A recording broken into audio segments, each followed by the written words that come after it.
Leanne, thank you very much indeed, and a very warm welcome to everybody watching from across South Africa and other countries beyond our borders, watching on Channel 404 on DSTV. And as Leanne was saying, a huge focus on higher education and training today. I'm going to be introducing our guests very shortly that are going to be helping us unpack that.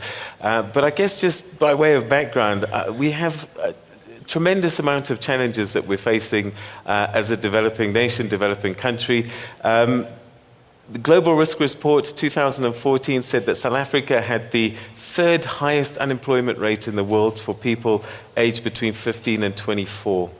Just a couple of weeks ago, we were celebrating the matriculants of 2014, and many of them are already starting to think about their futures. What are they going to do next? Some are going to try to get into university, some to try and get into FET colleges and other vocational schools, but there just probably isn't enough space. So how do we handle and deal with that? We've got an economy that's strangely has maybe up to about 1 million skilled job vacancies, but unfortunately, we don't have those skills. So on the one hand, you've got huge unemployment, and on the other, you have skilled jobs that are available but can't be filled. And so this is the challenge that Department of Higher Education and Training faces, that we have to provide the right kind of skills for the economy that is struggling, but we can only move forward if we skill up and we get the right people doing the right things so we can push our economy forward. So once upon a time, government, private sector, everybody sat down and decided we need to do something about this. And they came up with something called the SETAs, the Sector Education and Training Authorities, and the Skills Development Act was promulgated. And this was hoped to be one of the solutions to try and manage this challenge that we have. But to help us unpack this and perhaps answer some of your burning questions, I'm now joined by an esteemed panel. I just want to start on the right with the Minister of Higher Education and Training, Dr. Blade Nzimande. Thank you very much for joining us, and welcome. Always a pleasure to have you on the program. Thanks, Peter.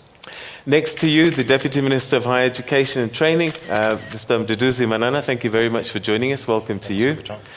Also another familiar face, the Secretary General of the Black Business Council, Xolani Kubeka. Thank you very much indeed, and welcome to you. And while we're talking about SETAs, it's great to have the chairperson of the SETA Forum next to you, Mr. Joel Dikgole. Thank you so much for being part of this conversation. Thank you. All right, well, let's start then. So we have these challenges. We've got, I don't know, plus minus, I think, 1 million jobs, apparently, are skilled jobs that need to be filled, but we don't have the people to fill them. And we've got huge numbers of people who are trying to get the skills, trying to get the jobs, and they're facing all these challenges along the line. The SETA process came into being.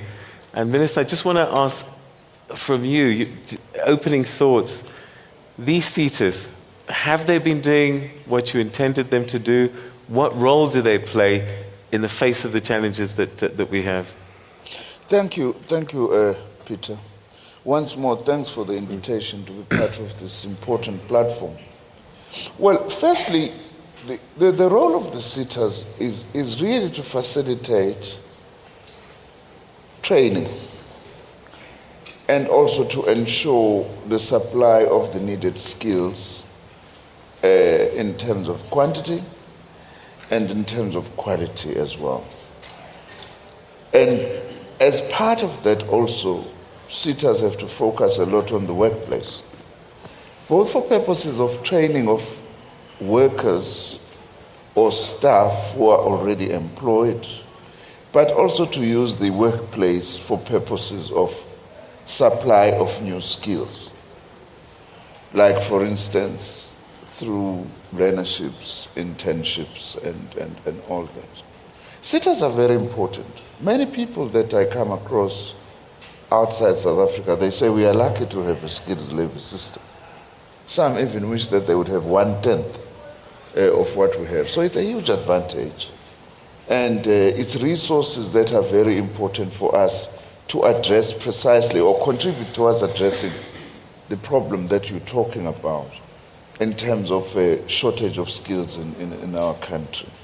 We've come a long way with the SETAs, you know. We have had challenges and we've introduced some changes as well.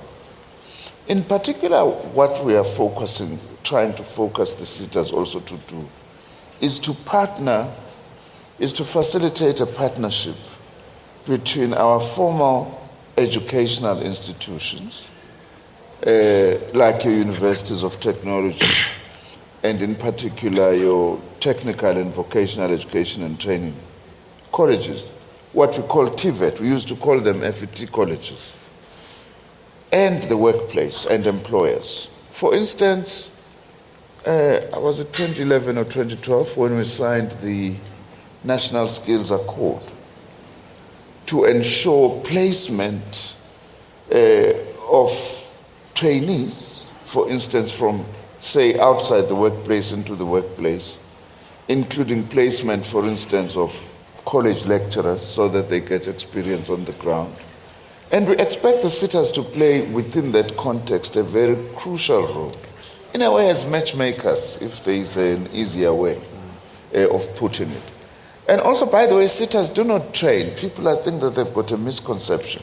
They have to facilitate training by actually engaging with service providers. One of the changes that we have introduced, which when I came in as minister in 2009, which worried me, and I'm glad that we are cooperating and working well with the SETAs towards this. It doesn't mean that there are no challenges. My worry was that there was this huge disproportionate emphasis on short courses. You need short courses, and also that there was no connection with occupational programs, including professional programs. That is why one of the things we introduced was that we must set aside a certain amount of money for the SETAs to actually focus on that, because we're a country that is, for instance, short of artisans. That's an occupational program. So we're getting the SETAs to increasingly also focus on that, as well as with partnership. The second thing was that almost all of the monies from the SETAs were going to private providers. You can't build a training system. Private providers have a role to play. I don't want to be misunderstood, and start people swearing at me as a communist.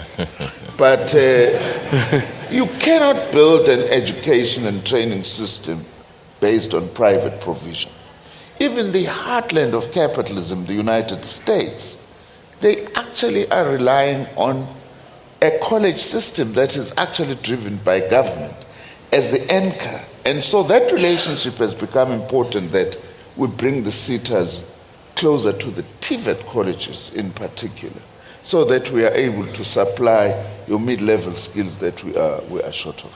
Okay, all right. So we'll unpack a number of the things that you spoke about as the conversation unfolds. Deputy Minister, and I'm just, we've got an overview of the role of SETAs and the kind of contribution they're making. I'm just wondering, when you go into the office in the morning and you're sitting with this mountain of challenges that you need to overcome, I know that we'll probably chat a little bit about the World Skills South Africa competition that you'll be holding at the end of the week as one of the interventions.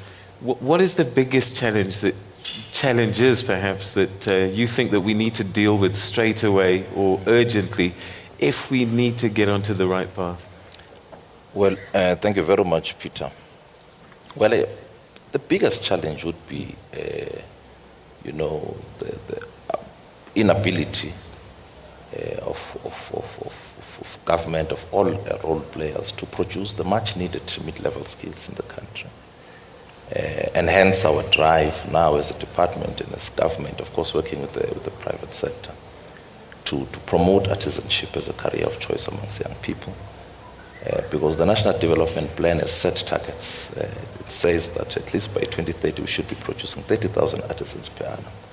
We are currently producing about 13,000 on average. So we are working hard. We have embarked on awareness campaigns, visiting schools, speaking to our young people to consider taking up careers along artisanal and technical skills. So that is the biggest challenge, but I think we'll meet the target. We have a dedicated team. We are working, of course, with the SETAs, the private sector, to try and galvanize our young people to support that vision of government. So, but also the emphasis on TVET colleges. I think we've seen enrollments, doubling in the last year or two, from 300,000, I think, 3 years ago, to about 708,000 now. And that is an indication that through these awareness campaigns, we are slowly making inroads. We are getting the message across to young people. But as the minister always says, we don't develop artisans. Artisans are developed in the workplaces. And therefore, we can do so much as government, but we enhance our slogan. It says, turning every workplace into a training space. So we have to forge those partnerships and ensure that indeed our employers do open up their workplaces so that artisans can be developed, so that young people indeed can, find employment. Okay, well, you talked quite a bit about partnerships, private sector, and I'm going to turn to you then, Mr. Kubega, Black Business Council. You represent business in general, and I guess it's a huge challenge for business. You want to employ, but when you look at the CVs and you look at the experience that these young people have, they've not quite got what you're looking for. What are you doing as business, to sort that out, to fill that gap, to skill them, and to give them the skills that you need to use in your businesses? Well, I think firstly, I guess the challenge as a country is that we need to develop a human resource plan, a national plan that ensures that we not only plan for today, but we plan for the future. We need to have a two-pronged approach, particularly because we have a huge unemployment problem in this country. How do we, as business, contribute, I think, towards making sure that we can create skills for employment even in the informal sector, as it were? Because unless we are able to resolve an unemployment issue and we have to scale people in the informal sector, it is important that the informal sector, as it were, can also be used as a ground to create that and develop skills so that we can create that cadre of workers, in the country. Unfortunately, there's also a disjuncture, between national goals and private sector goals, as it were. We need to be able to sit and plan together and to say, what is it that we require in the next 5-10 years as a country, so that as we plan our curricula, we are able, I think, to work more as a unit rather than in silos. All right. Okay. Very final thoughts from you just before we break. We'll start with you, Mr. Degole. I've got an interesting tweet here, and I guess, people have mixed feelings about SETAs, and there are. Apparently, I've got to take a break right now, so I'm going to come back to you. But I want to ask you about the mixed feelings that people have about these SETAs, whether you're winning or not winning. So we'll answer that question straight after this.